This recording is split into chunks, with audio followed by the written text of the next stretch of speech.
For exhaust, the Chrysler guys have a few options. This is reputed to be the best factory exhaust manifold for the 54 through 58 Chrysler Hemis. It's commonly referred to as a 4-bolt manifold. This was commonly found on Dodge trucks. They were popular enough that they were reproduced for a short time. I haven't seen a set for sale lately, but both original and reproductions do occasionally show up. The second best flowing Chrysler exhaust manifold is the 55-56 passenger car manifold. Probably the most restrictive exhaust manifold you can bolt to a 54 to 58 Chrysler Hemi is the 57-58 392 exhaust manifold. In 57, Chrysler started producing the 392 Hemi.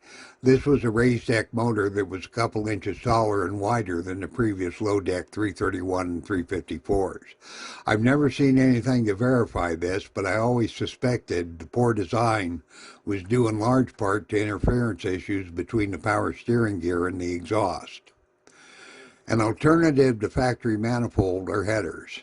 Long tube design headers are specific to the engine and body combination, and you'll probably either have to build it yourself or pay someone to do it.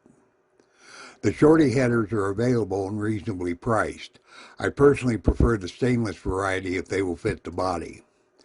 I also like to use solid copper flange and collector gaskets. If the header gets a little loose, they tend to resist blowing out and can usually just be retightened rather than having to replace the gasket. Gen 1 Hemis almost always left the factory with an Autolite dual-point distributor.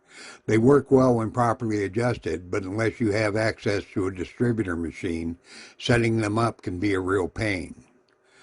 Back in the day, a popular upgrade was to replace a distributor with a magneto, especially for racing.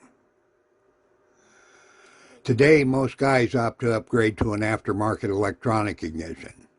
There are a lot of aftermarket options out there for all the early Hemis, even one that mimics the look of an old magneto.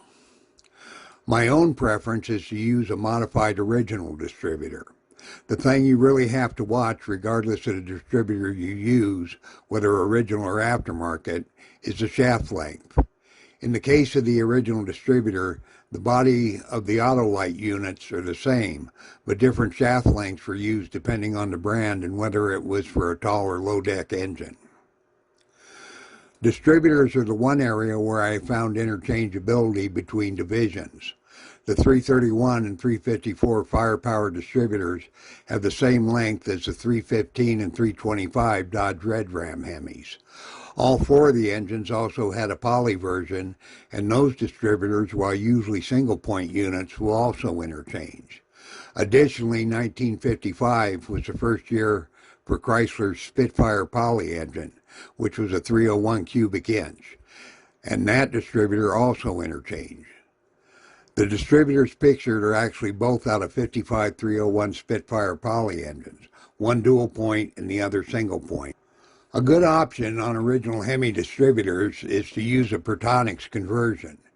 Now, I've never used a Pertonix in a Hemi distributor, but I have on other distributors, and my experience is they're reliable and have been trouble-free. I started converting original distributors to Chrysler electronic ignition before the Pertonix conversion was available. I've always had good luck with the conversion, so I still use it. After I clean the distributor up and check the bushings, I end up converting them using the upper internals from a mid-70s small block Mopar. Big block Chrysler distributor parts will not work as they rotate in the opposite direction. It's a pretty easy conversion with two minor modifications to the distributor housing. I like going this route as I'm using factory parts that are still available from most parts stores. One distributor is set up for use with a carburetor and has both vacuum and mechanical advance. The other has the vacuum advance eliminated and the mechanical advance is locked out.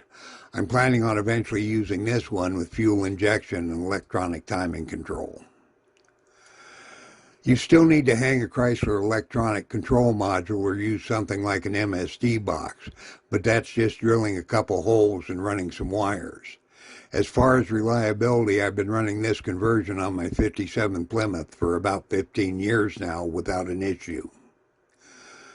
The two modifications to the housing that I alluded to are drilling one hole to match the location of the mount tab on the breaker plate, and the other is cutting a slot for the wiring plug to go through. I can understand the people who don't want to modify a stock housing. For me, it was a no-brainer. I could have a bunch of rusty stock distributors sitting on the shelf I'd never use, or modify and run them. If you decide to do this conversion, you will need to use a 56 and later distributor cap, which is still available instead of the shorter 55 and earlier cap, and a standard 60s, 70s Mopar rotor.